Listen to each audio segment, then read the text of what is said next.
My son told me I was in the way of the business because of my daughter-in-law. He changed the documents to his name. I just nodded. I took a deep breath and left without arguing. What nobody knew is that the very next day, I went straight to the notary. In less than an hour, I reversed everything my son had done behind my back. I sold the company, I sold the ranch, and every single asset he thought he already controlled. I cut off the monthly deposits that supported that couple, and I asked for the new owner to be notified immediately. 2 days later, the new owner arrived at the company. My son and my daughter-in-law never imagined what was about to happen. They were fired right at the door in front of everyone, without ceremony, without explanations. And that was when the calls started, one after another. 97 in total. Desperate. My son begged me to speak with the new owner. But by then I was already on a cruise ship, holding hands with my wife, watching the sea open up before us. My wife Linda was laughing beside me. "Ernest, let it go. Stop counting." But I could not. Every ignored ring was a small triumph. Every desperate message without a reply was pure justice. My name is Ernest Miller. I am 67 years old, and exactly 1 week ago my son stole my company, or so he thought. Let me explain how a man of my age, whom they called a burden, managed to dismantle in 72 hours what took his son 3 years to plan. But first you need to understand who I am, who I was, and what I built with these hands that my own son now considers useless. I was born on a small ranch in Texas. My father grew corn on land that was not even his. I was the third of 7 brothers. We ate beans and bread 6 days a week. On the 7th, if we were lucky, there was a little meat. At 16, I came to Houston with $50 in my pocket and a stupid dream: to be someone. I worked as everything: a loader at the market, a helper in a mechanic shop, a truck driver. I learned that money is not given away. It is earned with sweat, with early mornings, with hunger. At 25, I met Linda at a county fair. She was selling hot dogs with her mom. I arrived wearing my first suit. It was used but ironed with pride. I bought 6 hot dogs from her, even though I was only hungry for 2. She laughed at me. "Are you going to eat all that by yourself?" "No," I told her. But I needed an excuse to stay here longer. We got married 8 months later. We had nothing. Only youth and the desire to eat the world. At 30, with a loan that took me 3 years to pay off, I bought my first used excavator. I started renting excavation services to construction companies. Linda kept the accounts in a kitchen notebook. We worked 16 hours a day, we slept 5, but we grew. In 10 years I already had 5 machines. In 15, a fleet of 20 units and my own workshop. In 20, I founded Miller Machinery Incorporated, a company that not only rented equipment but manufactured it. We innovated. We adapted foreign technology to American needs. At 50 years old, I was the owner of a company that invoiced $4 million a year. I bought a 300-acre ranch where Linda always dreamed of raising horses. I built a 2-story house with a view of the mountains. And I gave my son Ryan everything I never had. The best private schools, university in Chicago, trips abroad, a new car when he turned 18, a position in the company without having to beg for opportunities like I did. Ryan grew up without knowing what hunger was, without knowing the humiliation of borrowing money, without understanding that respect is earned, not inherited. 3 years ago, he married Jessica. She came from Dallas, from a family with new money. Her father had made a fortune with fast food franchises, people who believed that having money made you superior, people who saw others as stepping stones. Since the wedding, Linda had a bad feeling. "That girl has eagle eyes," she told me. Calculating, always measuring. I defended her. It is just her way. She comes from another world. She will adapt. How wrong I was. The first 6 months were normal. Jessica smiled at Sunday dinners. She asked about the business with genuine interest, or so it seemed. But then she started accompanying Ryan to the office. "I just want to learn about the family business," she said. "Someday we will have children, and I want them to understand where their heritage comes from." I nodded. It seemed logical to me, even admirable. But Jessica did not come to learn. She came to conquer. She started subtly. Comments in meetings. "Mr. Miller, would it not be more efficient to automate this process? In my dad company, they already use software that reduces costs by 30%. Ryan told me that several clients have complained about delivery times. Maybe we need to review the procedures, I explained. I argued. I, who had built that company from zero, had to justify every decision to a 30-year-old girl who had never dirtied her hands with motor oil. Ryan began to change. He stopped asking for my opinion. He made decisions without consulting me. If I questioned something, he answered in front of the employees. My dad is old school. We have to modernize. The employees, those people who had worked with me for 20 years, started looking at me with pity, as if I were a relic, a burden. That word still burns in my chest. 2 months ago, Ryan and Jessica came to my office one afternoon. They had serious, rehearsed faces. Dad, we need to talk. I sat down. They remained standing. That already seemed like a lack of respect to me. But I stayed silent. Jessica and I have been analyzing the company, said Ryan. We believe the moment has come to make important changes in the structure. What kind of changes? Jessica took out a folder. Always so prepared. Always so efficient. Mr. Miller, with all the love in the world, the company needs more agile leadership. You have done an extraordinary job during all these years, but the market changed. The competition is fierce. We need someone who is 100% focused, without the distractions of age. The distractions of age, as if my 67 years were a disease. Jessica, I have run this company for 35 years. I know every client, every supplier, every operation. Exactly, said Ryan. That is exactly why, Dad. You already gave everything. You already fulfilled your duty. Now is the time for you to enjoy your retirement. Travel with Mom. Rest. I do not want to retire.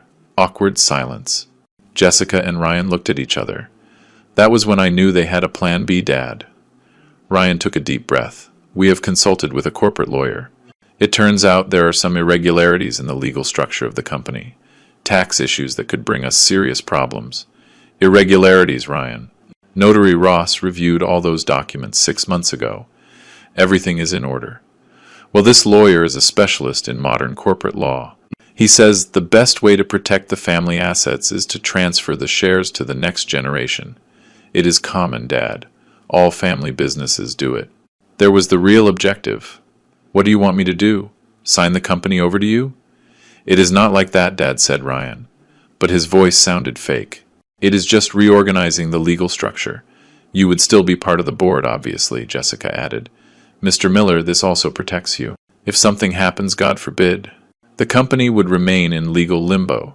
This way we ensure continuity. I looked at them in silence. At my son, the man I once carried on my shoulders through the streets of the ranch, the boy who cried when I left him at school, the young man who hugged me when I gave him the keys to his first car. Now that man saw me as an obstacle. It is fine, I finally said. They blinked surprised. It is fine? Ryan repeated. Yes. If you believe that is best for the company, we will do it. But I want to review all the documents calmly. Have the lawyer send them to me. I will give you an answer in a week. Jessica smiled. Victory. Of course, Mr. Miller. Attorney Carter will send you everything by mail. They left my office holding hands. I watched them walk away. Ryan whispered something in Jessica's ear. She laughed. I was left alone at my desk. The same desk where I had signed my first big contract, where I had celebrated every triumph, where I had cried in silence when the company almost went bankrupt in the crisis of 2008 and I managed to save it. Now that desk was no longer mine, or so they believed. Linda entered half an hour later. She knows me too well. Ernest, what happened? You have that face. I told her everything, every word, every betrayal disguised as business advice. My wife, that woman who has shared 40 years of laughter and tears with me, sat in silence. Then she said something that surprised me. What are you going to do? She did not tell me to forgive them. She did not ask me to think it over. She just asked me what I was going to do. Because Linda had also seen the contempt in Jessica's eyes. She had also heard the comments. The documents arrived 2 days later. A thick manila envelope delivered by private courier. The sender, Attorney Gerald Carter, corporate lawyer. Address in the most elegant area of Houston, of course. I opened it in my office. Linda was with me. I wanted her to see everything. It was 40 pages of legal jargon, fancy words, tangled clauses, paragraphs designed to confuse. But I was not stupid. I had been signing contracts for 35 years. I knew how to read what really mattered. And what mattered was on page 15. Mr. Ernest Miller totally and irrevocably cedes ownership of the shares representing 100% of the capital stock of Miller Machinery, Inc. in favor of Mr. Ryan Miller. Total, irrevocable, 100%. They were not asking me to share the company. They were taking it from me. I kept reading. There was more. Mr. Ernest Miller resigns from any administrative directive or legal representation position within the company, committing not to intervene in operational, strategic, or financial decisions. They were kicking me out of my own company. But there was something else that froze my blood. A clause in small print almost hidden on page 32. The grantor acknowledges having received as consideration the symbolic amount of $1 American, declaring his conformity and releasing the assignee from any additional obligation. $1. My company, my life, my sweat, my blood. For $1, Linda read over my shoulder. I heard her hold her breath. Ernest, this is robbery. Yes, I said with a calm voice. Too calm. That is exactly what it is. My phone rang. Ryan. Dad, did you receive the documents? Yes, son. I am reviewing them. Perfect. Attorney Carter says we can sign on Friday at his office.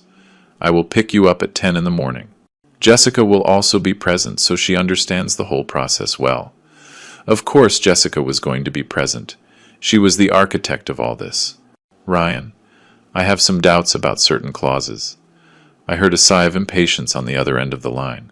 Dad, that is why the lawyer will be there. He explains everything to you.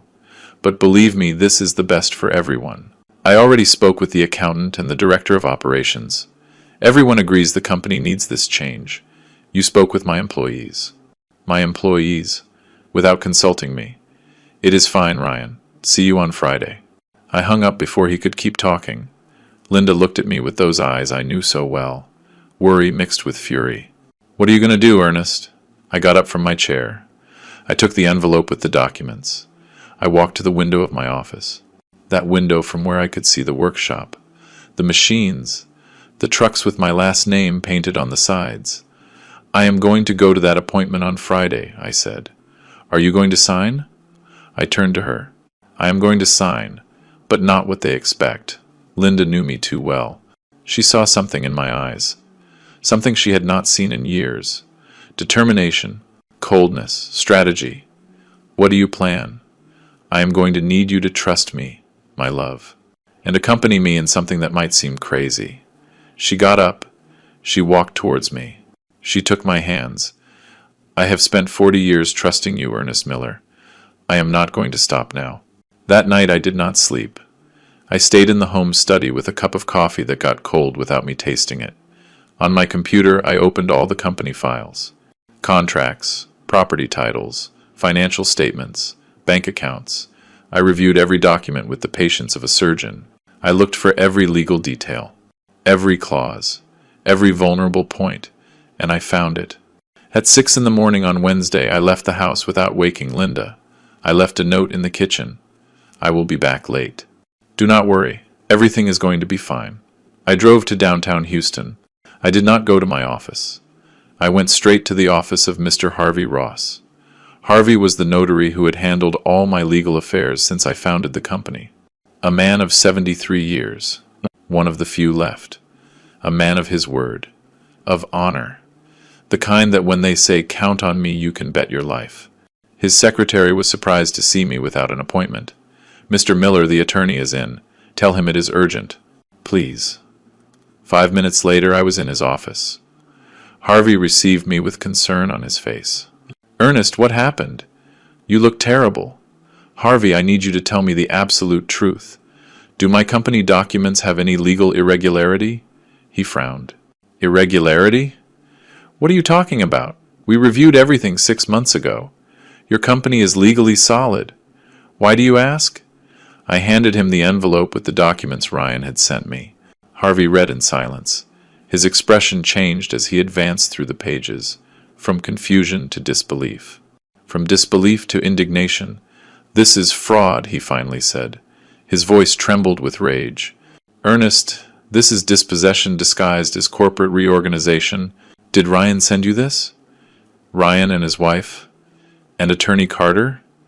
I know that guy. He is a shark. He specializes in this type of operation. He helps children strip their parents of their companies. Everything perfectly legal on paper, but morally repugnant. Is it legal? Harvey sighed. If you sign these documents in front of this notary they chose, yes, it would be completely legal. You would lose everything. The company, your position, your right to speak. And that symbolic dollar as payment is an insult. But technically it fulfills the requirement of consideration. I sat in the chair in front of his desk. The weight of the betrayal fell on me like a ton of concrete. Harvey, what options do I have? He took off his glasses. He cleaned them with a handkerchief. He took his time to answer. Legally, as long as you do not sign, the company is still yours. Totally yours, you have absolute control, but if you sign, I am not going to sign that. But I need to do something else. Something they do not expect. Harvey looked at me intensely. What do you have in mind? I took a deep breath. I want to sell the company. All of it. Complete. Before Friday. Harvey remained silent for 5 seconds that seemed eternal. Earnest, that is. Complicated. A sale like that requires time. Valuation. Searching for buyers. Negotiations. That is why I came to you. I know you have contacts. For years you have handled sales of big companies. You know investors, corporate groups, people who have been interested in my company. It was true. During the last decade, at least 3 business groups had offered to buy Miller Machinery. I always rejected the offers. My company was not for sale, it was for my son. But my son no longer existed for me. Ernest, said Harvey with a soft voice. Are you sure? It is your life, your legacy. My legacy was going to be for Ryan, but he decided to steal it. Now my legacy will be the most expensive lesson of his life. Harvey nodded slowly. All right. There is a business group from Chicago, Northern Industrial Group. 2 years ago they asked me if you would be willing to sell. I told them no, but that if you ever changed your mind they would be the first to know. Call them. Ernest, they will want to do due diligence. Check the books. Negotiate terms. Tell them I am willing to sell at fair market price. No haggling, no delays. That I have all the documentation ready. That they can send their auditors today. But I need to close the deal before Friday. Harvey looked at me as if he were seeing another person. This is extreme. They tried to be extreme with me. I am just returning the favor. Harvey picked up his phone.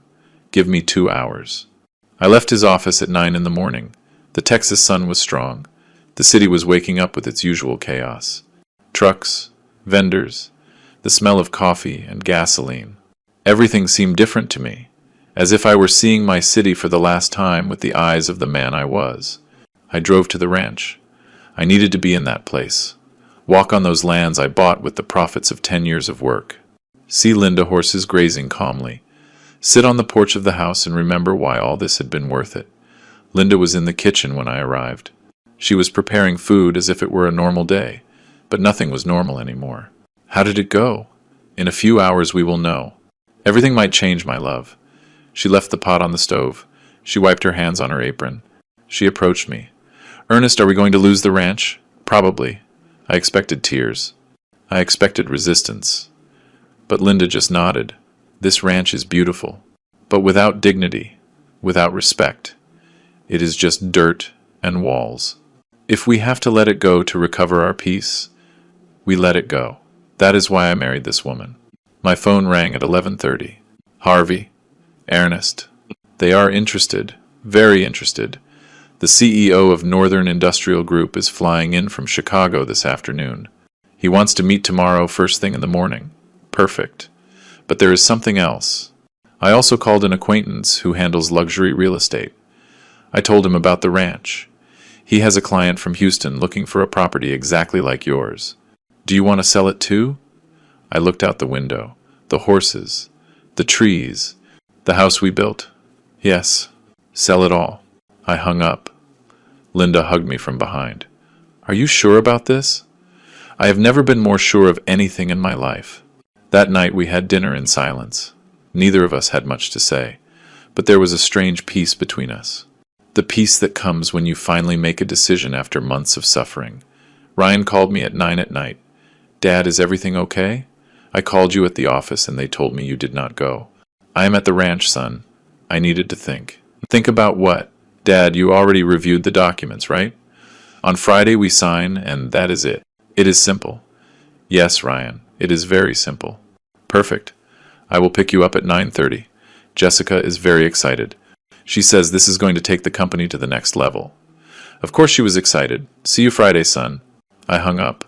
Linda looked at me from the sofa. Are you going to tell him before? No. Let him find out when everything is done. Thursday dawned cloudy. A bad omen, my mother would say. But I do not believe in omens. I believe in actions and consequences. At 8 in the morning I was at Harvey office. With me were 3 men in suits. The CEO of Northern Industrial Group, his financial director and his corporate lawyer, and Mr. Miller, said the CEO, a man of about 50. We have admired your company for years. The way you have innovated, your reputation with clients, the loyalty of your employees. It is exactly the type of operation we want in our portfolio. They reviewed the numbers. All night. Your books are impeccable. The company is even more solid than we thought. How much do you offer? The financial director slid a document across the table. $6 million. Cash. Immediate transfer. It was a good price. Fair. Maybe even generous. When can you close? Today. Now. If you are ready. I looked at Harvey. He nodded. The documents were prepared. There is one condition, I said. The 3 men looked at me with attention. My son Ryan works in the company as director of operations.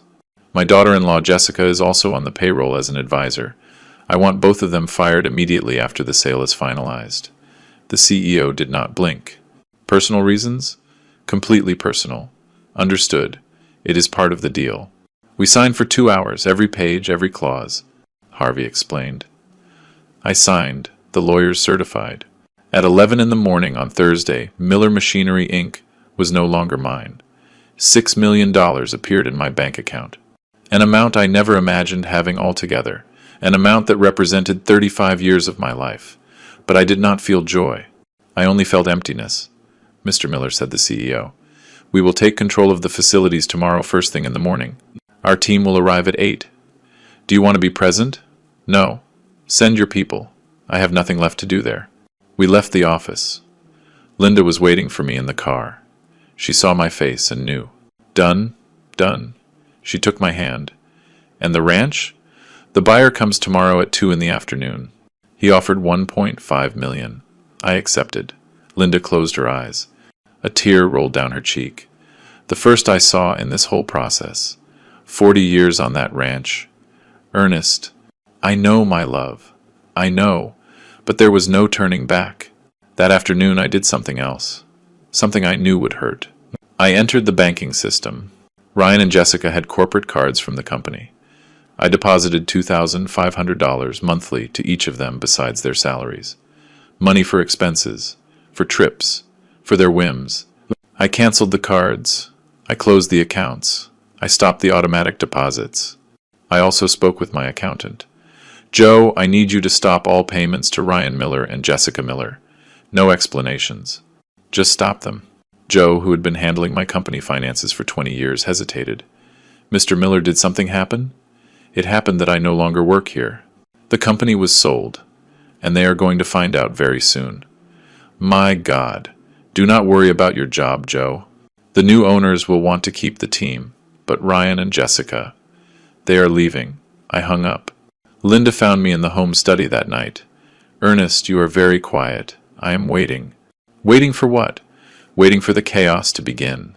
And the chaos began exactly at 8:15 in the morning on Friday. Ryan arrived punctual at the ranch to pick me up. He rang the bell 3 times. I was looking out the window. Linda was packing suitcases in the bedroom. I did not open. Ryan knocked again. Then he called my cell phone. I did not answer. I heard his voice outside. Dad? Are you there? We are going to be late with Attorney Carter. Silence. Ryan waited 10 minutes more. Then he left.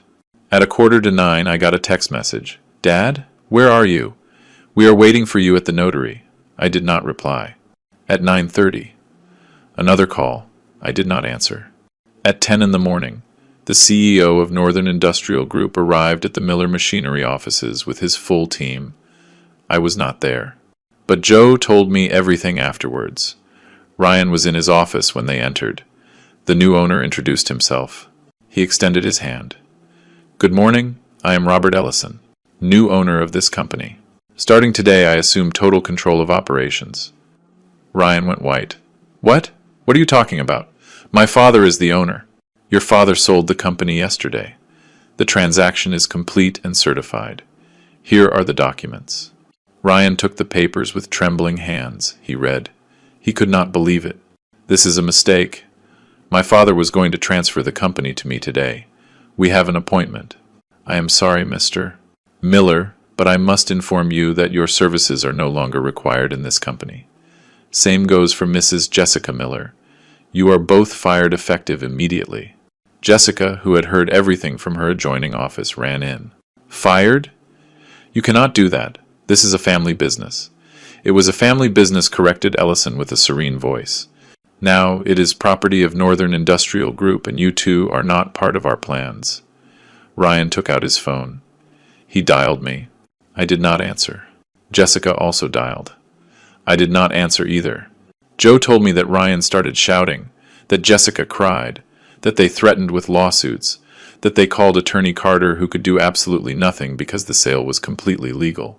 At 11 in the morning, security escorted them out of the building. My son expelled from the company I built, the company he tried to steal from me. The calls began. 1, 2, 5, 10. I was at the ranch packing the last things with Linda, seeing my phone vibrate again and again. Are you not going to answer? She asked. Not yet. At 2 in the afternoon, the buyer of the ranch arrived, a businessman from Houston looking for a quiet place for his family. He liked everything. We signed. $1.5 million transferred. Linda said goodbye to the horses. She stroked their noses one by one. She cried in silence. I loaded the suitcases into the car. At 4 in the afternoon, we left the ranch for the last time. Linda turned to see it disappear in the rearview mirror. I kept my eyes to the front. Where are we going, Ernest? To the airport. I have a surprise. At the airport, at the counter of a cruise line, I picked up 2 tickets. 15 days through the Caribbean, I told Linda. We leave in 2 hours. She looked at me with eyes full of tears. Ernest, you always wanted to see the Caribbean. I always promised you, and I never had time. Now I have all the time in the world. In the boarding lounge, my phone kept vibrating. Ryan, Jessica, Ryan again. Unknown numbers. Desperate text messages. Dad, answer, please. Mr. Miller, we need to talk urgently. What did you do? Why did you sell everything? Dad, we were fired. We have no job. We have no money. Every message was music to my ears. Linda noticed. Ernest, you are smiling. Yes? Yes, it is the first time I see you smile in months. We boarded the plane. I turned off the phone. When we landed in Miami and got on the cruise, I turned it on again. 97 missed calls. 97 attempts by my son to contact me. 97 times I decided that my dignity was worth more than his regret. Now I am here on the deck of this ship telling you this story. Linda is sleeping in the suite. Outside, the sea is infinite. The sun is setting. There is music in the distance, and I finally breathe in peace. The sea was calm that first night on the cruise. I was not. Linda slept deeply in the king-size bed of our suite, exhausted by the emotional weight of the last days. I was on the private balcony with a glass of whiskey in my hand, watching the lights of the port of Miami disappear in the distance while the ship entered the darkness of the ocean. My phone rested on the table. I had turned it on again out of curiosity. Mistake. 103 missed calls now, 6 more since we boarded. 42 text messages. I decided to read them. I do not know why. Maybe I wanted to confirm I had done the right thing. Maybe a masochistic part of me needed to see how far my son's despair had gone.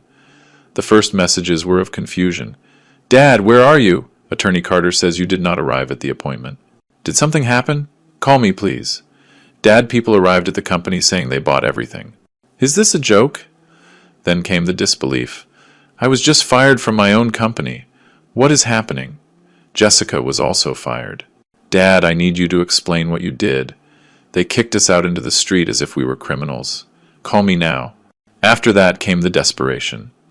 Dad, I tried to use my corporate card and it is cancelled. The accounts are closed. I have no access to anything.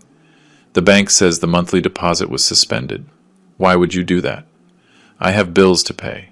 Jessica is desperate. Please answer. And finally the rage. You sold the company behind my back? You are a selfish old man. That company was mine by right. I worked years there. Everything I have is invested in that company. Jessica says, we are going to sue you. This is not going to stay like this. That last message made me smile bitterly. Jessica, of course she was behind the legal threats. But there were more messages. These surprised me. We went to the ranch. There is a sold sign. Dad, did you also sell the ranch? I cannot believe you sold everything. Where are you and Mom going to live? I called Mom. Her phone is also off. Where are you? Dad, please. I need to talk to you. I made a mistake. I know. But you cannot destroy my life like this. That last message had arrived 30 minutes ago. I made a mistake. 4 words that arrived too late. I took a long sip of whiskey. The liquid burned my throat. I liked it. Physical pain was easier to process than emotional pain. Had it been too hard? Too extreme? No. Ryan had not committed a simple mistake. He had not forgotten my birthday or said something hurtful in a moment of anger. He had planned to rob me. He had conspired with his wife. He had consulted lawyers. He had prepared fraudulent documents. He had tried to strip me of everything I built. And he only regretted it now that his plan had failed. I decided not to answer. Not yet. I turned off the phone again. I put it in the sweet safe. I would not turn it on again for days. The next morning dawned spectacular. Linda woke up more relaxed than I had seen her in months. We had breakfast on the sweet balcony. Fresh fruit, eggs, freshly made coffee. The Caribbean sun shone over the turquoise water. Did you sleep well? She asked me while spreading jam on toast. Better than I expected. Did you check the phone? I put it away. I am not going to look at it for days. She nodded. She knew it was best. Ernest, do you think we did the right thing? It was the first time she asked, with doubt in her voice. Linda, they tried to rob us. It was not a family disagreement. It was not a lack of communication. It was a deliberate plan to take everything from us. I know, but he is our son. He was our son. The Ryan I knew would never have done something like that. Linda looked down. A tear fell on her plate. I miss the boy we raised, the boy who hugged us, the young man who asked us for advice. I do too, my love. I do too. We remained in silence for several minutes. Only the sound of the waves and the seagulls filled the space. And now what? She asked finally. Now we live. We enjoy these 15 days. And when we return, we decide what to do with the rest of our lives. And Ryan? Ryan will have to learn to live with the consequences of his decisions, like everyone else. We spent the day exploring the ship. It was huge. 12 floors of luxury, restaurants, theaters, casinos, pools, thousands of people enjoying their vacation without the slightest worry. For the first time in months, I also allowed myself not to worry. That afternoon, while Linda sunbathed by the pool, I sat at a bar overlooking the sea. I ordered another whiskey. The bartender, a Jamaican with an easy smile, noticed something in my expression. First time on a cruise, friend. First time in many years. Maybe 30. Ah, then you have much to celebrate. Retirement? Anniversary? Something like that. Let us say I closed an important chapter of my life. New beginnings are always good. Cheers to that. We clinked glasses. But the peace lasted little. On the 3rd day of the cruise, when we docked in Cozumel, I made the mistake of turning on the phone to take photos of the port. Immediately, notifications began to fall like an avalanche. 204 missed calls. 89 messages. 20 emails. The heart skipped a beat. Had something serious happened? Had someone died? I checked with trembling hands. The messages had escalated to another level. Ryan. Dad, we have gone 3 days without hearing from you. Mom does not answer either. I am worried. If you are angry, I understand, but at least tell me you are okay. I went to the house. It is empty. The neighbors say you left. Where to? Dad, I need money. I have to pay the apartment rent. The savings ran out. They cut my electricity. Jessica is desperate. Her parents do not want to help us. Do you know what is humiliating? That my wife family sees me as a failure. All this is your fault. Jessica had also started sending me messages. Mr. Miller, I know you are upset with us, but this is already too much. Ryan is destroyed. He does not sleep. He does not eat. He just cries. You are his father. How can you do this to him? My lawyer says we can sue you for dispossession, for family abandonment, for manipulation. You are going to end up losing in court, and then you really will have nothing left. But the message that impacted me most was from Joe, my ex-accountant. Mr. Miller, I need to speak with you urgently. Ryan came to the company yesterday. He made a scene. He screamed in front of all the employees. He said you betrayed him, that you stole his future. The new owners had to call security to remove him. He is very bad, Mr. Miller. Very bad. I closed my eyes. I took a deep breath. Linda approached. We were on the deck of the ship ready to go down to explore Cozumel. What happened? You went pale. I showed her the messages. She read them in silence. Her expression changed from worry to sadness, and finally to something I did not expect. Anger. Manipulation, she said with a hard voice. That is what they are doing. Emotional manipulation. Linda. No, Ernest. Listen to me well. Ryan tried to rob you. He called you a burden. He prepared documents to strip you of your company. And now that it went wrong, he comes to play the victim. How can his father do this to him? Seriously? And how could he try to rob you? I had never seen Linda so furious. She was always the voice of conciliation, the one who asked for calm, the one who looked for peaceful solutions. But not anymore. That girl, she continued, referring to Jessica, is poisoning him more. Legal threats. Lawsuits. As if you were the criminal here. Maybe I should call them. Explain to them. Explain what, Ernest? That you tried to defend yourself? That you were not going to allow them to rob you? You do not owe them explanations. They owe you an apology. A real apology. Not this theater of victims. She was right. Linda was completely right. I turned off the phone again. You are right. I am not going to answer. Not yet. We went down to Cozumel. We tried to enjoy the day. We visited Mayan ruins. We ate fresh fish on the beach. We bought crafts. But my mind was still on those messages. On my son, despair. As much as I tried to justify my actions, a part of me felt guilt. Was it right to let Ryan hit rock bottom like this? Was it not my responsibility as a father to help him? Even when he had betrayed me. That night back on the cruise, I could not sleep. I went out to the balcony at 2 a.m. The ocean was dark. The stars shone with an intensity never seen in the city. I thought about my own father. He died when I was 30. A man of the countryside. Of calloused hands and few words. He never told me he loved me. He never hugged me. But he taught me something important. Ernest, in this life, nobody is going to give you anything. Everything you want, you have to earn it. With work, with sacrifice. And if someone tries to take what is yours, do not let them. Never let them. Those words had guided me all my life. And now was I letting them? Or was I defending myself? The answer came with clarity. I was defending myself. Ryan had all the opportunities. Education, work, respect, love. But he chose ambition over loyalty. He chose Jessica over his family. He chose money over dignity. Those were his decisions. Not mine. On the 5th day of the cruise, on an island called Grand Cayman, I finally turned on the phone again. 308 missed calls. 122 messages. But this time there was something different. Messages from other people. My sister Rose. Ernest, what is happening? Ryan called me crying. He says you sold everything and abandoned them. Is it true? My cousin Hector. Buddy, I heard about the business. Ryan is going around saying you went crazy. That Linda and you disappeared. Call me. My buddy Julian. Ernest, I need to know your version of the story.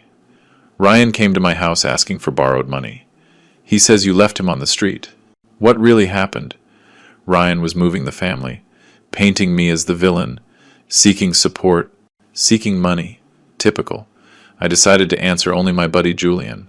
He was a fair man, a businessman like me, someone who would understand. I dialed him. He answered on the second ring. Ernest, finally. Buddy, where the hell are you? In the Caribbean, on a cruise with Linda. Silence on the other end. On a cruise.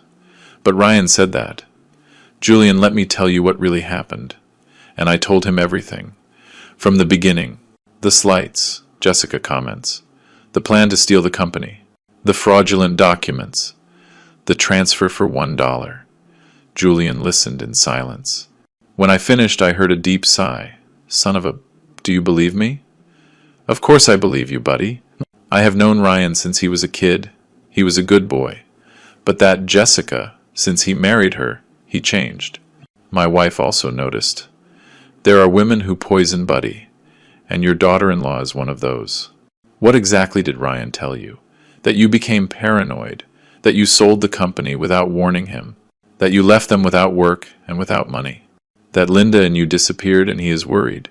He asked me for $50,000 borrowed to pay his debts. And did you lend it to him? No. I told him first I needed to speak with you.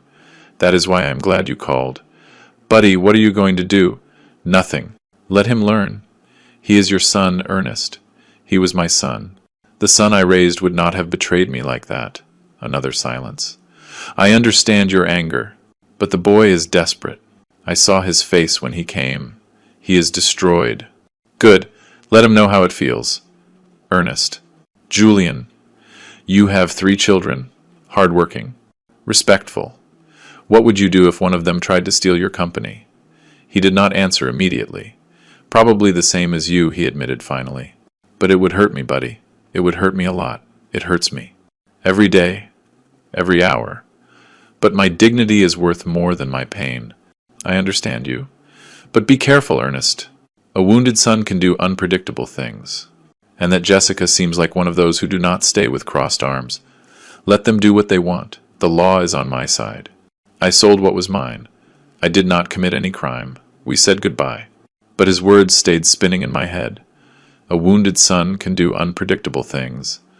On the 7th day of the cruise, we were in Jamaica, Montego Bay. Linda and I snorkeled in crystal clear waters. We saw colored fish that seemed painted. We ate jerk chicken in a restaurant with our feet in the sand. For moments I managed to forget everything.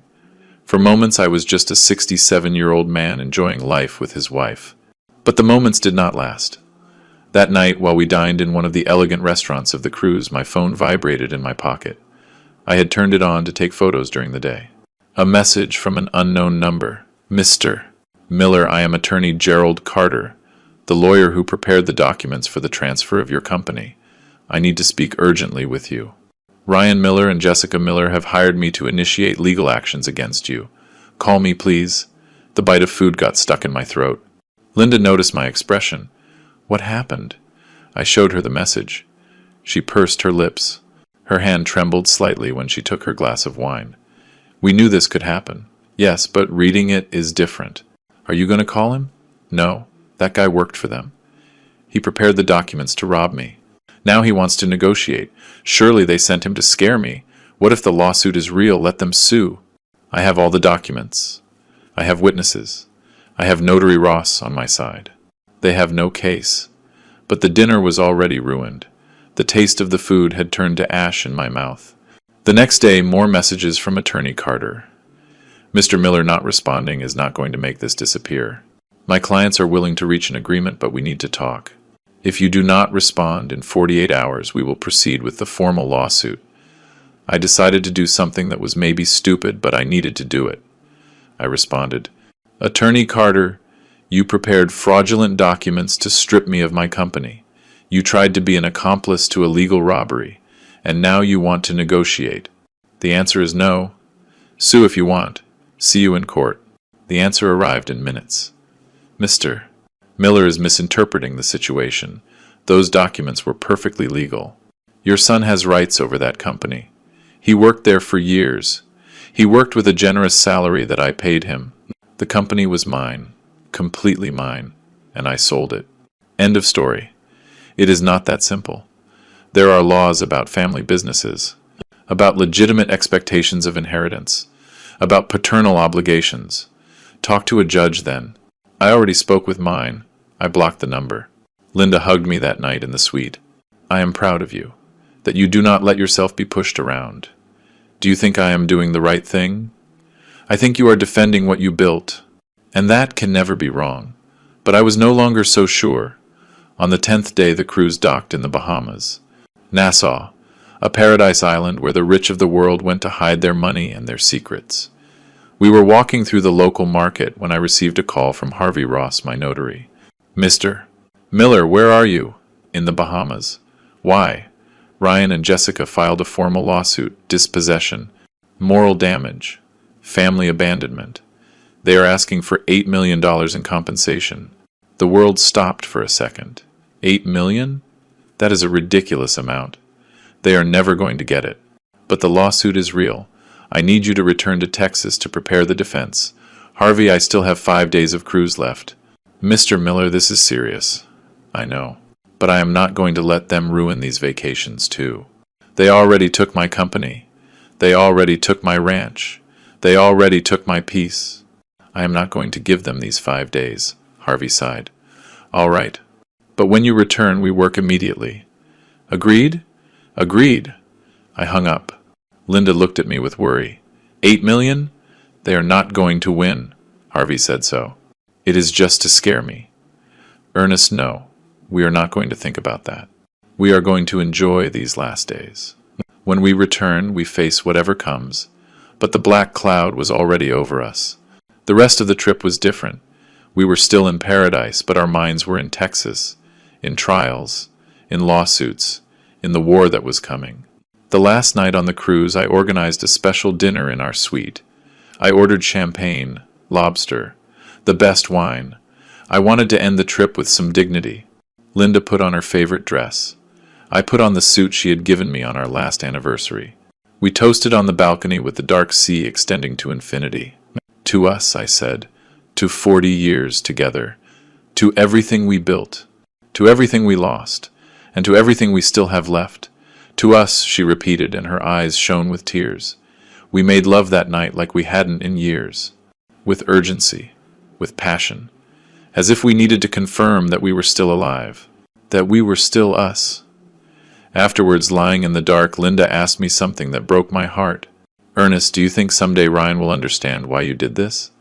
I do not know, my love, but I need him to understand that respect is not optional, that family is not a commercial transaction, that betraying your father has consequences.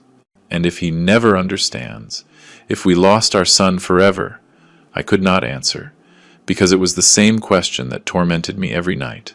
Had it been worth it? Was recovering my dignity worth losing my son? The last day of the cruise, while the ship returned to Miami, I turned on the phone for the last time. 436 missed calls, 212 messages, but I did not read them anymore. They did not matter anymore. Linda and I packed in silence. We left a tip for the cleaning staff. We got off the ship like two survivors of a war that nobody else had seen. In the Miami airport, waiting for our flight back to Houston, I finally decided to listen to the last voice messages Ryan had left. There were 17. The first was of rage. Dad, this is the last straw. Disappearing like this. You do not even have the guts to show your face. The fifth was of desperation. Dad, please, I need to speak with you. Jessica and I have no money. They are going to kick us out of the apartment. The 10th was a plea. Dad, I made a mistake. I admit it. But I do not deserve this. Please call me. The last message had arrived just 6 hours ago. It was different. Ryan's voice sounded tired, defeated. Dad, I do not know if you are going to listen to this. Probably not. Probably you already erased me from your life. Jessica says you are a cruel old man who stole our future. But I just want to know if you are ever going to forgive me, if we can ever talk again, because I miss my dad. Even if I was an idiot, even if I tried something unforgivable, I miss you, Dad, and I am sorry. I am truly sorry. His voice broke at the end. I heard a sob before he hung up. Linda saw tears rolling down my cheeks. What did he say? That he is sorry. That he misses me. Are you going to answer him? I looked at the phone. I looked at my wife. I looked at all the people in the airport, living their lives without any idea of the pain I carried. Not yet, but soon, because there was something Ryan needed to understand. Forgiveness is earned, it is not begged for, and I needed to know if his regret was real, or just another manipulation to recover what he had lost. We boarded the plane back to Texas, back to face the lawsuits, the trials, the divided family, the looks of pity or judgment, but also back to rebuild, to decide what to do with the rest of our lives. Because for the first time in 35 years, I was completely free. I had no company to manage. I had no ranch to maintain. I had no employees to worry about. I only had Linda, $8 million in the bank, and a whole life ahead. The question was, what was I going to do with it? And more importantly, would I ever see my son as my son again, and not as the man who tried to rob me? Those answers would arrive soon, very soon. The plane landed in Houston at 8 at night. Rain, of course it was raining, as if the sky wanted to give the perfect welcome to our return to reality. Linda and I went through customs in silence. We collected the suitcases. Neither of us wanted to leave the airport, because outside everything we had left pending waited for us. In the taxi on the way to a hotel I had reserved from Miami, I turned on the phone for the last time. 500 missed calls. I did not count them all. The number did not matter anymore. But there was a message from Harvey Ross that I could not ignore. Mr. Miller, I need to see you tomorrow without fail. The lawsuit advanced faster than expected. There is a preliminary hearing in 3 days. And there is something else you have to know. Call me as soon as you arrive. Something else you have to know. Those words put a knot in my stomach. I dialed him from the taxi. Mr. Miller, are you already in Houston? I just arrived. What is happening, Harvey? What is that something else? I heard a heavy sigh on the other end. It is better we talk in person. Tomorrow at 9 in my office. Harvey, do not do this to me. Tell me now. Another silence. Ryan went to the media, to a local news program. He gave an interview. The world stopped. What? He told his version of the story. He said you stripped him of his heritage, that you sold the family company behind his back, that you left them on the street without explanation, that you disappeared with his mother and nobody knew if you were alive. That son of a... Ernest, control yourself. I know you are furious, but we have to handle this with intelligence. Public opinion can affect the case.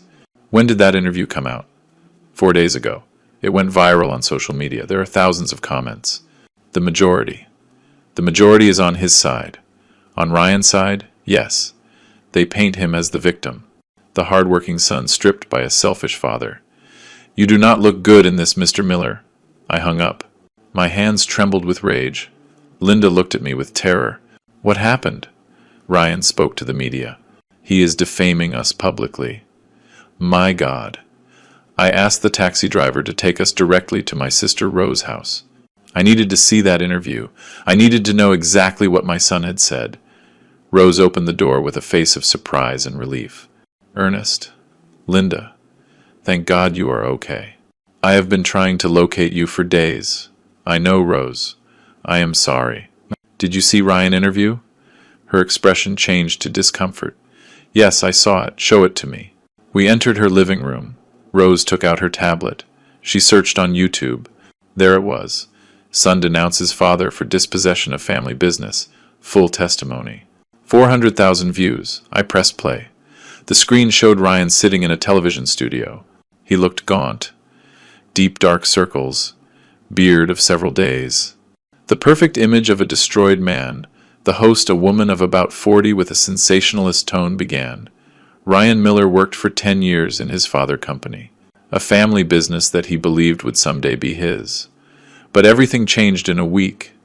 Without prior warning, his father sold everything and disappeared. Ryan, thanks for being here and sharing your story. Ryan wiped his eyes. Perfect acting. Thanks for receiving me. It is hard to talk about this, but I need people to know the truth. Tell us what happened exactly. My father is a man I admire, or admired. He built an incredible company from zero. He taught me everything I know about business. I worked by his side for years. I thought we were a team, that someday I would take the reins and he could retire calmly. And what changed? My wife Jessica. She started helping me with ideas to modernize the company. My dad took it as a threat, as if we wanted to take his place. He started distancing himself, making decisions without consulting us. Lies. Pure lies. The host nodded with fake empathy. And what happened next? One day he told me we had to talk about the future of the company. I thought he was finally going to formalize my position as his successor, but it turned out he had already sold everything, behind my back, without telling me anything. I arrived at the office and there were new people. They told me I was fired, that the company no longer belonged to my family. And your father? Disappeared? He and my mom. They turned off their phones. Nobody knew where they were. I thought something bad had happened to them. His voice broke, perfectly timed tears. The host handed him a tissue. Ryan, did your father give you any explanation? None. To this day I do not know why he did this. Why did he punish me like this? I worked hard. I gave everything for that company, and he simply erased me from his life. How are you surviving? With difficulty. My wife and I lost our income from one day to the other. We have debts. The landlord of the apartment where we live is pressuring us. My savings ran out and my dad still does not answer. Have you tried contacting him? Hundreds of times. Calls. Messages. Nothing. It is as if his own son did not exist. The host turned to the camera with a dramatic expression. A heartbreaking story. A father who abandons his son without explanation. Without compassion. We will continue following this case. The video ended. I stood looking at the blank screen. Rage boiled inside me. Linda had her hands over her mouth. Rose looked at us without knowing what to say.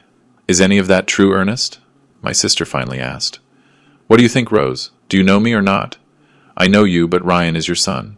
I do not understand what could have happened for you to reach this point. I told her everything. The complete truth. The fraudulent documents. The plan to strip me. The word burden. The transfer for $1. Rose listened with her eyes opening wider and wider. My God, Ryan tried to rob you? He did not try. He planned it. With lawyers, with documents, with full intention. And Jessica was the brain behind everything, I am sure. Rose shook her head slowly. I never liked that girl. Always so calculating. But Ryan? Ernest? Ryan was a good boy. Was. I do not know who he is now. We stayed at Rose's house that night. We had nowhere else to go. The ranch was sold. The main house, too. I could not sleep. I kept thinking about that interview. About the lies. About the manipulation. At 3 in the morning I made a decision. If Ryan wanted public war, he would have it. At 9 sharp I was in Harvey office. Mr. Miller, you look terrible. I did not sleep, Harvey. I want to make a public statement. My version of the facts. It is not a good idea. In legal cases, speaking publicly can. I do not care anymore. My son painted me as a monster. People believe I am a cruel father who abandoned his family. I need them to know the truth. Harvey sighed. All right. But we will do it intelligently. No emotional television interviews. We will make a formal statement. With documents backing your version. Do you have copies of the papers Ryan wanted you to sign? I have everything. Every document. Perfect. Let us prepare a devastating response. We spent all day working. Harvey drafted a 3-page statement. Clear, direct, with verifiable facts. Mr. Ernest Miller responds to the public accusations of his son Ryan Miller, clarifying the real facts. 1. Mr. Ernest Miller founded Miller Machinery, Inc. 35 years ago with his own capital. The company was always his sole property. 2. His son Ryan worked in the company for 10 years with a salary above market value, additional benefits, and the expectation of learning the business. 3. In recent weeks, Ryan and his wife Jessica presented Mr. Nate Miller with documents transferring the totality of the company to Ryan, name with a compensation of $1 American. 4. Said documents were prepared without the knowledge or consent of Mr. Miller, constituting an attempted dispossession. 5. That Mr. Miller, in exercise of his legitimate right as sole owner, decided to sell the company to a third party to protect his assets. 6. Mr. Miller deeply regrets that his son has chosen to publicly defame him instead of accepting the consequences of his actions. Attached are certified copies of the fraudulent documents prepared by attorney Gerald Carter at the request of Ryan Miller and Jessica Miller. What do you think? Asked Harvey. Perfect. Publish it. The statement came out that afternoon in the main media outlets, with scanned documents, with proof. The reaction was immediate. In a matter of hours, the narrative began to change. Comments on social media were divided. $1 seriously? That is blatant robbery? The son wanted to be too clever and it went wrong? Now I understand why the man sold everything. I would have done the same. But there were also critics. Even if the son made a mistake, was it necessary to destroy him like that? A father does not abandon his son no matter what. There are ways to punish without annihilating. Ryan responded that same night with another video on social media. From his apartment, without professional makeup, more credible. My dad published a statement lying about me. Those documents he shows were prepared by recommendation of a legal advisor who told us it was the best way to protect the family assets against tax changes. It was never our intention to steal it. We just wanted to modernize things. My dad misinterpreted everything and decided to destroy me. That is the truth. More lies, but effective. The media war was declared. 3 days later came the preliminary hearing. The courthouse was in downtown Houston, an old building with narrow corridors and a smell of humidity. I arrived with Harvey at 8 in the morning. Linda stayed at Rose's house. I did not want to subject her to this. Ryan and Jessica were already there with Attorney Carter. It was the first time I saw my son in person since everything exploded. He looked terrible. He had lost weight. His clothes were too big. He had the look of a defeated man. Jessica, on the other hand, looked furious. She looked at me with pure hate. Ryan saw me. For a second our gazes crossed. I saw pain in his eyes. Regret. Shame. But he did not approach. Carter took him by the arm and moved him away. The hearing was technical, legal, cold. The judge was a man of about 60. Serious, professional. Carter presented the lawsuit. Dispossession, moral damage, family abandonment. Harvey presented our defense. Legitimate sale, previous attempt of fraud, property right. The judge reviewed the documents. He asked questions. He listened to arguments. After 2 hours he looked up. I have reviewed the evidence presented by both parties. It is clear there is a complex family conflict. However, from a legal point of view, Mr. Ernest Miller was the only registered owner of the company. He had the legal right to sell it without requiring consent from third parties, included his son. Carter intervened. Your Honor, there is jurisprudence on legitimate expectations in family businesses. Attorney Carter, I am familiar with the jurisprudence, and in this case it does not apply. The son worked as an employee, not as a partner. There is no document establishing a formal promise of inheritance or transfer. Ryan lowered his head. The judge continued, and yet the issue of moral damage and family abandonment is more complex. It requires additional investigation. I will schedule a full hearing in 30 days. Both parties will present witnesses and additional evidence. The gavel fell. We left the court. Harvey was satisfied.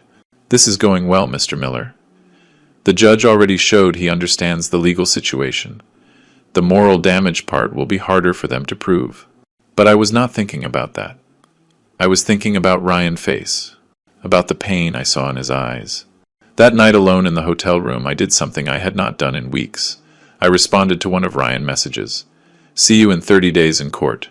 If by then you want to talk as father and son and not as legal enemies, call this number, but only if you are willing to tell the truth. The whole truth. Without Jessica. Without lawyers. Just you and me. Send. The answer arrived in 5 minutes. Dad, can we meet before, please? Does Jessica know you wrote to me? No. That is how it has to be. When you are ready to talk alone without her, you let me know. She is my wife, and I was your father. But that did not stop you. He did not answer more that night. 2 days later, Ryan called me at 6 in the morning. Dad, can we meet today? Jessica went out of town. She went to Dallas with her mom. Where? In the park where you taught me to ride a bike, remember? Of course I remembered. At 10. I will be there. I arrived 15 minutes early. The park was quiet. Some morning runners. Ladies walking dogs. Children on the swings. I sat on the same bench where 30 years ago I consoled Ryan after he fell off his first bicycle. I cleaned his knees. I told him real men get up. Where was that boy? Ryan arrived punctual. He walked slow, insecure. He sat next to me. Neither spoke for a full minute. Finally he broke the silence. Dad, I do not even know where to start. Start with the truth.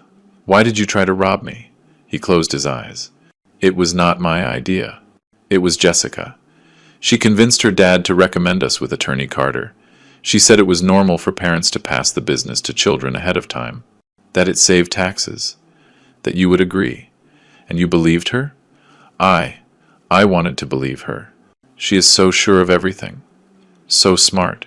She made me feel I was not enough. That without her I was not going to be able to manage the company. Ryan, at any moment did you stop to think you were betraying me? Tears began to roll down his cheeks. Yes, many times. But Jessica said it was not betrayal, that it was evolution, that all successful families do this, that you would understand later. And when you called me a burden, he covered his face with his hands. That was the worst thing I have said in my life. I did not think. Jessica had said it that morning and I just repeated it. Like an idiot. Like a damn idiot. That word destroyed me, Ryan. I know, Dad. I know. And I hate myself for that. I hate myself every day. I kept silence. I let him cry. I lost everything, Dad. The job, the money, the dignity. Jessica does not see me the same anymore. Her family despises me. Our friends disappeared. And you. I do not know if you are ever going to forgive me. Does Jessica know you are here? He shook his head. She forbade me to speak with you without the lawyer. She says anything I tell you can be used against me in the trial. And yet you came. Because you are my dad. And because I think Jessica was wrong. About everything. I looked at my son. At that broken man. That stranger who was once my boy. Ryan, I need to know something. I need to know. Do you regret it because you failed? Or because you understand that what you did was wrong? He looked straight into my eyes. I regret it because I betrayed the man I admire most in the world. Because I was ungrateful. Because I forgot everything you taught me. Dad, I do not expect you to forgive me. I just needed you to know I am sorry. Truly. I nodded slowly. Are you going to withdraw the lawsuit? He hesitated. Jessica says it is our only option to recover something. That was not my question. I do not know what to do, Dad. I have debts. I have no job. Jessica is desperate. I got up from the bench. When you decide what is more important, your wife or your dignity, call me. But until then, see you in court. Dad, wait. I stopped. If I withdraw the lawsuit, will you help me? Not with money. Just, would we talk again? Would we have a relationship? I thought about it for 10 seconds that felt eternal. If you withdraw the lawsuit, if you divorce that woman who poisoned you, if you get an honest job on your own, and if for a year you show me you understood the lesson, then I will consider forgiving you. But it will not be easy, Ryan. And it will not be quick. Divorce? Jessica was the poison. While you stay with her, you will stay sick. Dad, I love her. No. You love what she made you believe you were. But that was a lie. I walked away without looking back. 20 days later, 3 days before the final hearing, I received a message from Ryan. Dad, I withdrew the lawsuit. I asked Jessica for a divorce. I got a job at a hardware store. It is not much, but it is honest. I am not asking you to forgive me now.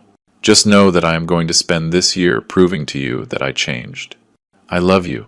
Linda read the message over my shoulder. What are you going to do? Wait and see if this time he is telling the truth. 1 year later, Ryan and I had dinner together for the first time. Without lawyers, without Jessica, without grudges. It was not the same as before. It would never be. But it was a beginning, and sometimes a beginning is enough. Now I am 68 years old. Linda and I live in a modest apartment in Chicago. We travel when we want. We help causes that matter to us. Ryan works hard. He earned my respect again, little by little. Did I forgive him completely? No. It still hurts. But I learned that forgiveness is not forgetting. It is deciding that pain is no longer going to control your life. And that decision I make every day.